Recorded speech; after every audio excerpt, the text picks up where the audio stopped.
भारत के पहले प्रधानमंत्री और आज़ादी की लड़ाई में अहम भूमिका निभाने वाले पंडित जवाहरलाल नेहरू का परिवार कांग्रेस पार्टी को पूरी तरह से अपने अधिकार में कर रखा है। ये कांग्रेस पार्टी कभी स्वतंत्रता सेनाओं की सर्वसहमति से चला करती थी, जिसका हिस्सा महात्मा गांधी भी थे। लेकिन पंडित नेहरू के बाद कांग्रेस उनके वंशजों की पार्टी बनकर रह गई।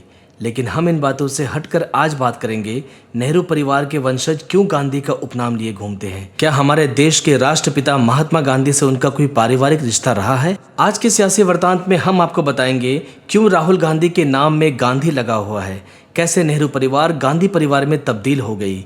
बहुत सारे लोगों को अभी तक इस बात से कंफ्यूजन है कि आखिर पंडित नेहरू के वंशज ने गांधी सरनेम क्यों लगाया। लोगों के बीच में तरह तरह के भ्रम हैं इसको लेकर। किसी को लगता है कि महात्मा गांधी से पंडित नेहरू की दोस्ती की वजह से उन्होंने बच्चे का नाम रख लिया। किसी को यहाँ तक लगता है कि ये सब गांधी जी के ही परिवार के वंशज हैं। लेकिन हम आपको बताएंगे असल में ये उपनाम कहाँ से कैसे मिला, जिसके इस्तेमाल से कांग्रेस पार्टी लोगों के बीच ऊंचा ओहदा पाने में सफल रही। गांधी सरनेम कहानी की शुरुआत होती है फिरोज गांधी का पंडित नेहरू की बेटी इंदिरा के प्यार में पड़ने से।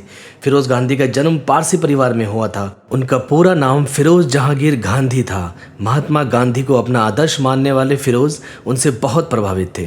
स्वतंत्रता की लड़ाई में अपनी पढ़ाई छोड़कर कूदने वाले फिरोज ने अपना सरनेम गांधी से गांधी कर लिया। लोग उनके गांधी सरनेम को गांधी ही कहकर बुलाते थे। अखबारों की खबर में भी उनका सरनेम गांधी ही लिखा जाता था। तो फिरोज ने फिर अपने नाम में गांधी ही लिखना शुरू कर दिया था। स्वतंत्रता की लड़ाई के दौरान फिरोज गांधी पंडित नेहरू के परिवार के काफी करीबी थे, खासकर कमला नेहरू के, जो पंडित नेहरू की बीवी थी। उनके आदेशों पर फिरोज निर्णय लेते थे। नेहरू परिवार के करीब रहते रहते फिरोज ने पंडित नेहरू की बेटी इंदिरा गांधी को दिल दे बैठे। फिरोज ने इंदिरा गांधी के सामने जब पहली बार शादी का प्रस्ताव रखा तो इंदिरा और उनकी मां ने इस प्यार के प्रस्ताव को नकार दिया। उस समय इंदिरा गांधी मात्र 16 साल की थी। कुछ सालों में दोनों के बीच नजदीकियां बढ़ गईं और दोनों ने शादी करने की ठान ली। लेकिन सबसे बड़ी अड़चन थी फिरोज का दूसरे समुदाय से आना। नेहरू परिवार फिरोज को अपनाने के लिए तैयार ही नहीं था। उन्हें डर था कि भारत देश में ऐसी मानसिकता है जहां दूसरे जाति या धर्म में शादी करना पाप माना जाता है। ऐसे में अगर वो दूसरे समुदाय में ही अपनी बेटी की शादी करवाएंगे तो काफ़ी आलोचना होगी। फिर महात्मा गांधी के पास फिरोज और इंदिरा अपनी समस्या लेकर गए। गांधी जी के कहने पर फिर पंडित नेहरू शादी के लिए तैयार हुए। गांधी जी ने इस अंतरजातीय विवाह को आलोचनाओं से बचाने के लिए कहा कि इंदिरा अपने नाम में अपने पति का सरनेम लगा ले। 1942 में इंदिरा और फिरोज ने शादी कर ली। शादी से पहले इंदिरा गांधी अपना नाम इंदिरा प्रियदर्शनी लिखा करती थी। फिरोज गांधी से शादी होने के बाद इंदिरा नेहरू से इंदिरा गांधी बन गई। उसके बाद तो ये गांधी उपनाम पीढ़ी दर पीढ़ी चलता चला गया। इंदिरा के दोनों बेटे संजय और राजीव के नामों में भी गांधी लगा। फिर राजीव से शादी होने के बाद इटली से आई सोनिया ने भी अपने नाम में गांधी लगा लिया। राजीव के बच्चे राहुल और मेनका के नाम में भी गांधी आ गया। इस तरह से नेहरू परिवार गांधी परिवार बनता चला गया। गांधी सरनेम लगाने का कांग्रेस और नेहरू परिवार को हर मोड़ पर लाभ मिला।